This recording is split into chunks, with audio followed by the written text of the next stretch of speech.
오늘 말씀은 에스겔서 18장 10절에서 20절까지 말씀입니다.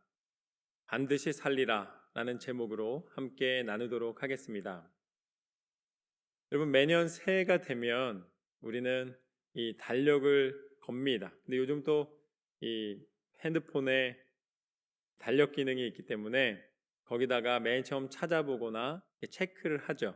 1년의 계획들을, 그리고 또 언제 우리가 쉬는 날인가 이렇게 한번 살펴보게 됩니다. 1년을 보면은 부활절이나 또 크리스마스, 그리고 추수감사절, 여러 가지 날들이 있습니다. 특별한 날들이 있습니다. 그렇지만 그런 특별한 날들 가운데 가장 특별한 날로 꼽는 날이 언제입니까? 당연히 자기 생일입니다. 생일을 딱 찾게 돼 있어요. 1년 중에 내 생일이 언젠가 이렇게 봅니다. 저는 결혼한 다음부터는 제 생일보다 우리 아내의 생일을 먼저 봅니다. 만약에 제 생일 먼저 보면 큰일 납니다. 그래서 아내 생일 먼저 체크를 해 놓죠. 또 매년 우리가 연초가 되면 언제 이게 생일이 됐는가. 그리고 또 아이들이 와서 먼저 물어봐요. 아빠, 내 생일이 언제인지 알아? 꼭 물어봅니다. 그럼 모르면 큰일 납니다. 그래서 생일을 굉장히 소중하게 생각한다는 것을 우리가 스스로 표현하면서 느끼게 됩니다. 그렇다면 제가 또 다른 질문을 한번 해보겠습니다.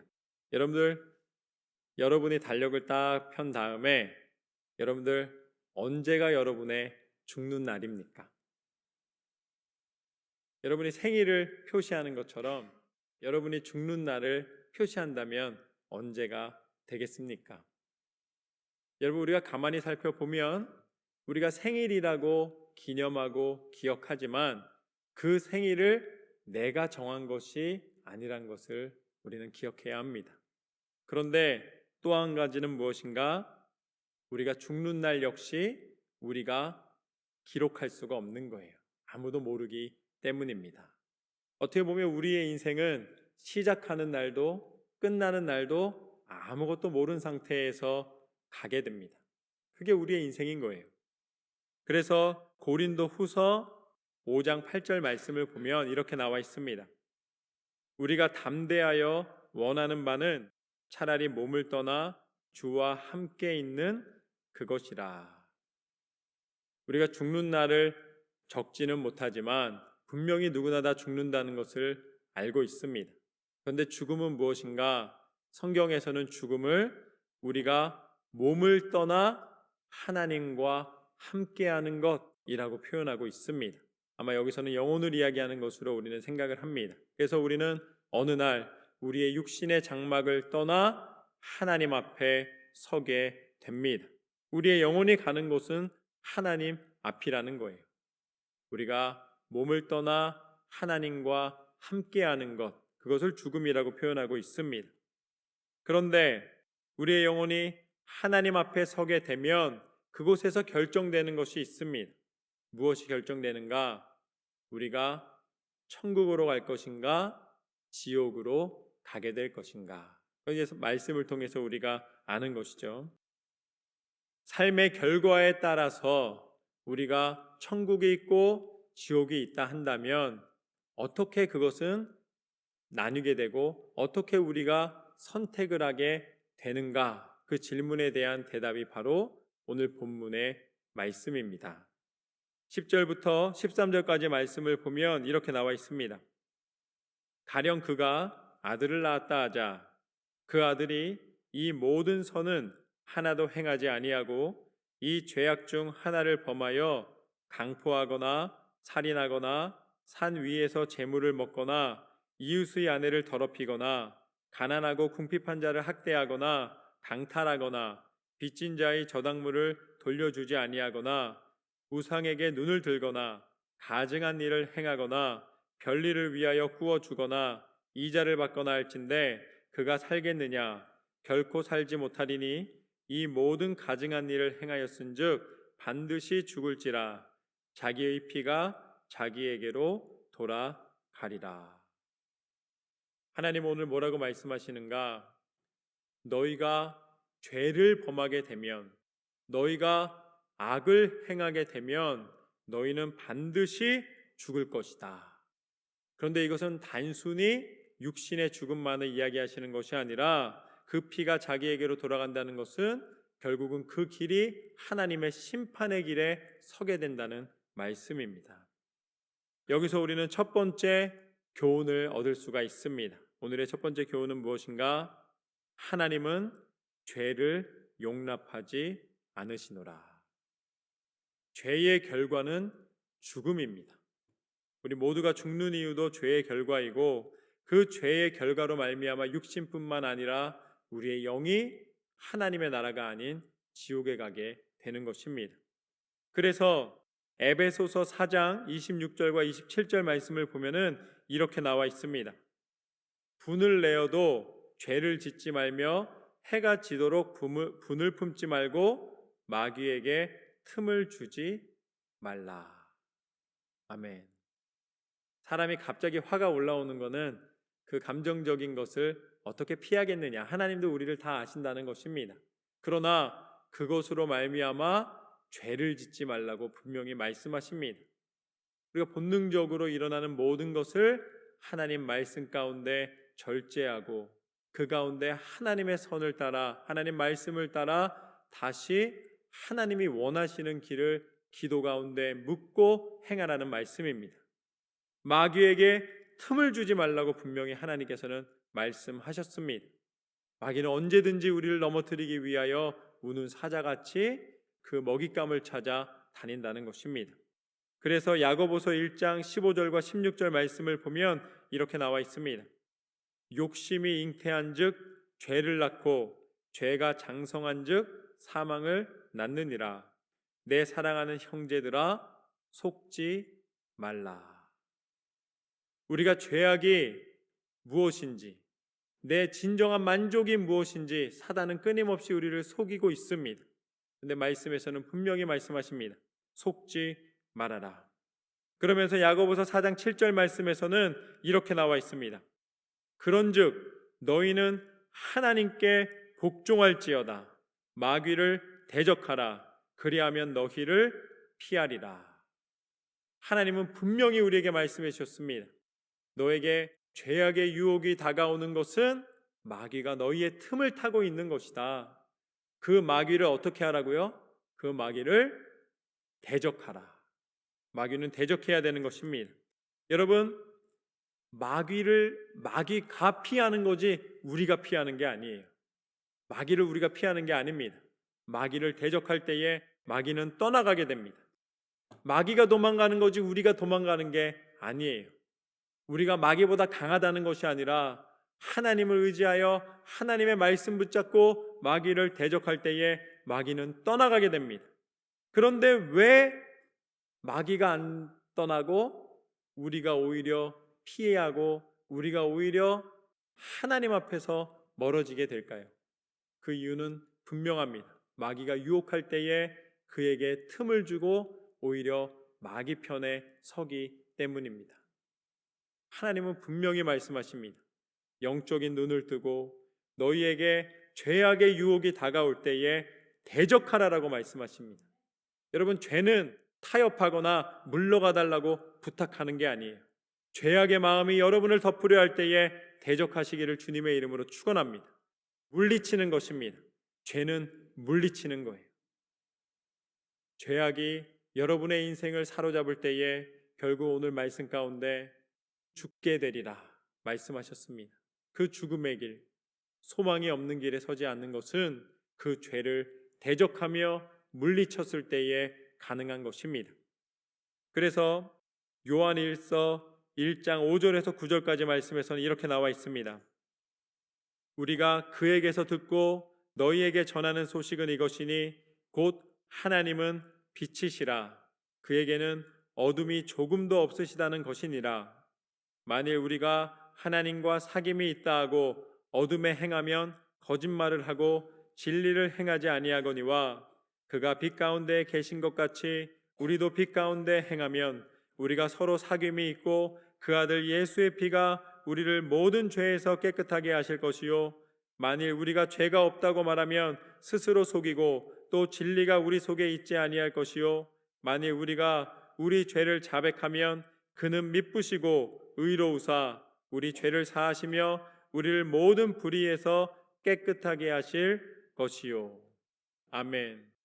여러분, 우리가 마귀 편에 서지 않는 것은 무엇인가? 내가 죄가 없는 깨끗한 상태를 말하는 게 아니에요. 그런 사람은 아무도 없습니다. 우리는 모두가 죄인입니다. 그렇지만 우리가 마귀 편에서 이제는 모든 것을 다 끊어내고 하나님 앞에 서는 것은 무엇을 의미하는가? 우리가 죄인임을 인정하는 것입니다. 우리가 죄인임을 깨닫는 것입니다. 마귀는 우리가 죄가 없다고 착각 속에 살아가기를 원합니다. 우리 스스로가 의인임을 나타내기를 원하는 거예요.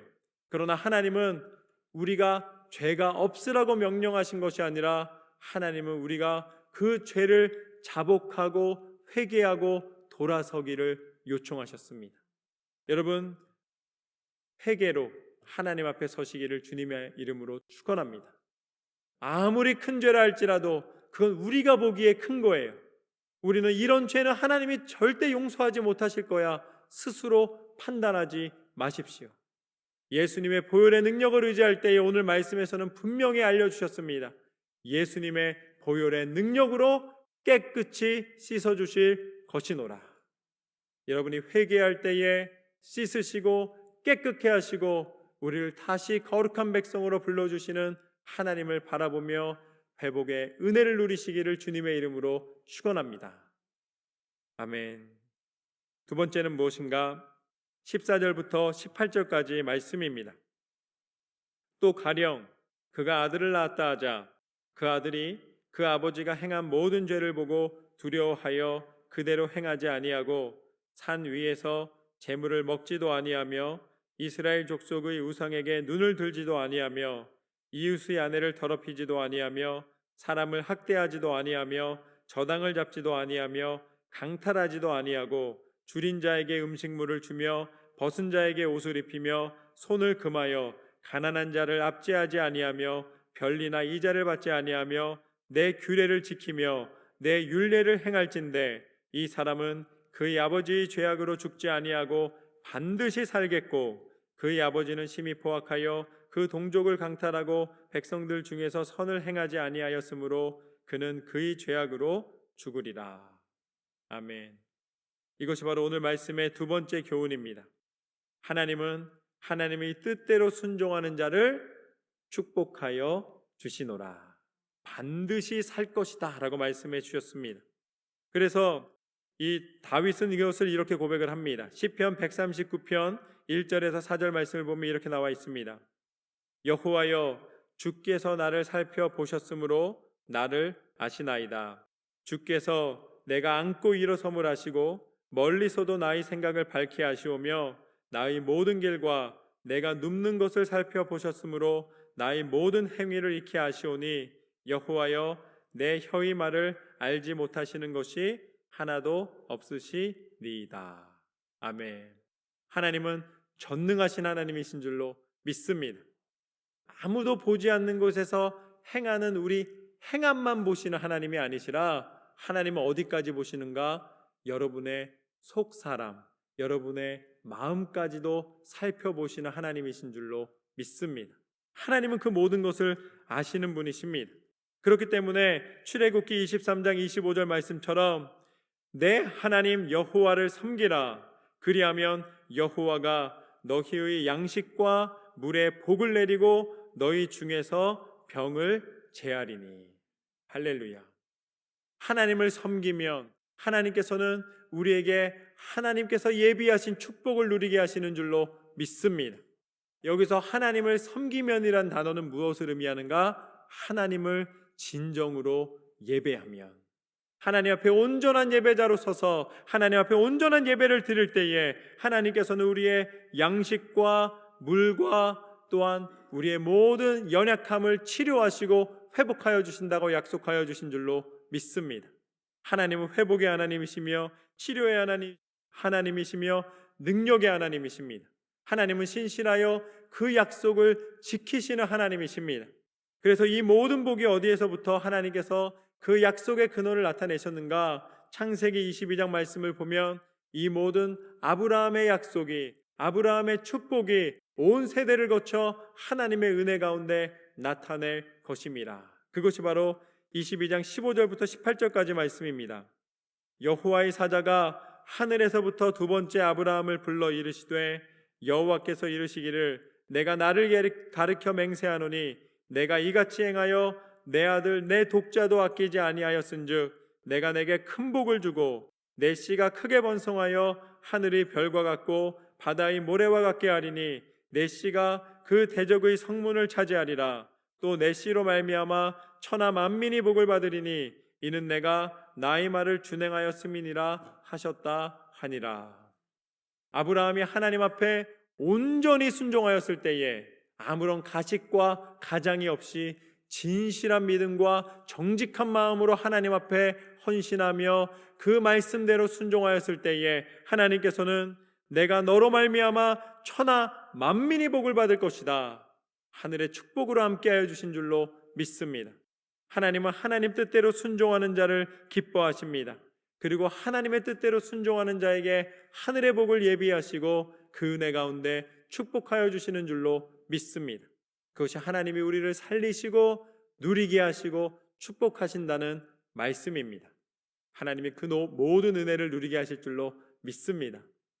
마지막으로 19절에서 20절 말씀을 보면 이렇게 나와 있습니다. 그런데 너희는 이르기를 아들이 어찌 아버지의 죄를 담당하지 아니하겠느냐 하는도다.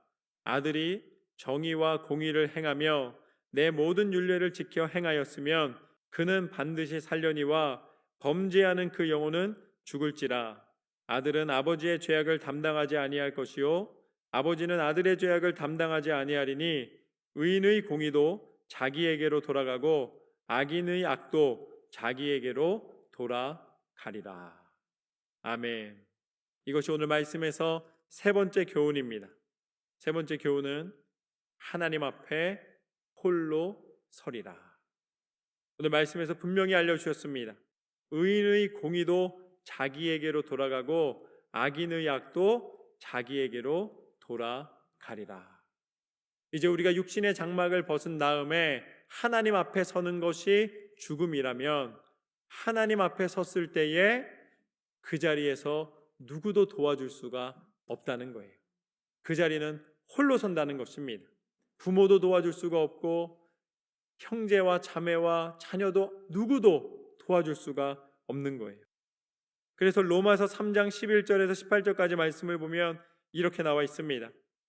깨닫는 자도 없고 하나님을 찾는 자도 없고 다 치우쳐 함께 무익하게 되고 선을 행하는 자는 없나니 하나도 없도다. 그들이 목구멍은 열린 무덤이요 그 혀는 속임을 일삼으며 그 입술에는 독사의 독이 있고 그 입에는 저주와 악독이 가득하고 그 발은 피 흘리는 데 빠른지라. 파멸과 고생이 그 길에 있어 평강의 길을 알지 못하였고 그들이 눈앞에 하나님을 두려워함이 없느니라 함과 같으니라. 하나님을 보기 전에는 하나님 없는 것처럼 두려워하지 않고 악을 행하는데 이 땅 가운데 의인은 없나니 한 사람도 없다고 하나님 말씀하시는 거예요. 누구도 그 죄에서 벗어날 수가 없다라는 것입니다. 그렇지만 하나님 앞에 섰을 때에 홀로 서서 자신의 죄를 담당해야 된다는 것입니다. 누구도 도와줄 수 없는 상황에서 누구도 의인이 없다는 것은 모두가 죄인의 신분으로 하나님 앞에 서게 된다는 것이죠. 이 죄악의 모습을 우리 스스로 해결할 수 없다는 것을 하나님은 불쌍히 여기셨습니다. 우리를 긍휼히 여기셨습니다. 그리고 당신의 사랑 가운데 우리를 회복하시기를 원하셨습니다. 그래서 이사야서 53장 5절 말씀을 보면은 하나님께서는 이렇게 약속하셨습니다. 그가 찔림은 우리의 허물 때문이요 그가 상함은 우리의 죄악 때문이라. 그가 징계를 받음으로 우리는 평화를 누리고 그가 채찍에 맞음으로 우리는 나음을 받았도다. 하나님께서는 하나님의 구원자를 예비하셨고 그 구원자를 통해 우리의 모든 죄악으로 담당해야 될 그 심판을 친히 담당하게 하셨습니다. 그런데 그 구원자는 하나님이 보내신 그 누군가가 아니라 그 구원자는 당신이 이 땅 가운데 친히 육신을 입고 오셔서 우리에 대한 사랑으로 친히 그 모든 고통을 담당하여 주신 줄로 믿습니다. 그분이 바로 예수 그리스도이십니다. 예수님께서 십자가를 지심으로 말미암아 우리의 모든 죄악의 결과를 담당하여 주시고 우리를 죄에서 자유케 하여 주시고 하나님의 은혜 가운데 참 생명의 능력 가운데 거하게 하여 주신 줄로 믿습니다. 그래서 요한일서 2장 1절에서 16절까지 말씀을 보면 이렇게 나와 있습니다. 나의 자녀들아, 내가 이것을 너희에게 쓰면 너희로 죄를 범하지 않게 하려 함이라. 만일 누가 죄를 범하여도 아버지 앞에서 우리에게 대언자가 있으니 곧 의로우신 예수 그리스도시라. 그는 우리의 죄를 위한 화목제물이니 우리만 위할 뿐 아니요 온 세상의 죄를 위하심이라. 우리가 그의 계명을 지키면 이로써 우리가 그를 아는 줄로 알 것이요 그를 아노라 하고 그의 계명을 지키지 아니하는 자는 거짓말하는 자요 진리가 그 속에 있지 아니하되 누구든지 그의 말씀을 지키는 자는 하나님의 사랑이 참으로 그 속에서 온전하게 되었나니 이로써 우리가 그의 안에 있는 줄을 아노라. 그의 안에 산다고 하는 자는 그가 행하시는 대로 자기도 행할지니라. 아멘. 우리가 하나님 앞에 섰을 때에 우리 스스로 우리의 선함을, 우리의 의를 이야기할 수 없으나 하나님께서는 약속해 주셨습니다. 내가 대언자가 되어줄 것이다. 우리를 홀로 두지 않으시고 예수님이 우리와 함께 서셔서 이 사람은 내가 십자가를 통하여서 대신 그 죄의 대가를 다 지불한 사람입니다. 이 사람은 하나님 나라 백성, 천국 백성 되는 은혜가 있는 사람입니다. 우리를 대신하여 대언하여 주시는 예수님이 계신 줄로 믿습니다. 그래서 우리는 홀로 서나 예수님이 함께 서 주셔서 하나님 앞에서 하나님 나라 천국에 들어가는 그 은혜를 허락하여 주신 줄로 믿습니다. 그 은혜보다 더 큰 은혜는 없노라. 예수님을 믿으십시오. 예수님의 사랑에서 그 누구도 빼앗기지 않으시는 줄로 믿습니다. 오늘 말씀을 통해 우리는 세 가지 은혜를 나누었습니다. 첫 번째, 하나님은 죄를 용납하지 않으신다. 죄의 결과는 죽음입니다. 죄의 결과는 사단과 함께 들어가는 지옥입니다. 두 번째, 하나님은 하나님의 뜻대로 순종하는 자를 축복하시노라. 하나님 뜻을 분별하여 순종의 길을 걷는 사람에게 하나님 나라 백성 되는, 하나님의 자녀 되는 은혜를 허락하여 주셨습니다. 마지막으로 우리는 모두 하나님 앞에 홀로 서리라. 의인의 공의도 자기에게로 돌아가고 악인의 악도 자기에게로 돌아가리라. 우리가 하나님의 의를 힘입어 그 구원받은 백성으로서의 은혜를 누릴 수 있는 유일한 길은 예수 그리스도 이름의 권세 가운데 있는 줄로 믿습니다. 하나님 앞에 서는 그날까지 예수님과 동행하여 날마다 생명의 길, 축복의 길, 은혜의 길을 누리는 저와 여러분의 삶이 되시기를 주님의 이름으로 축원합니다.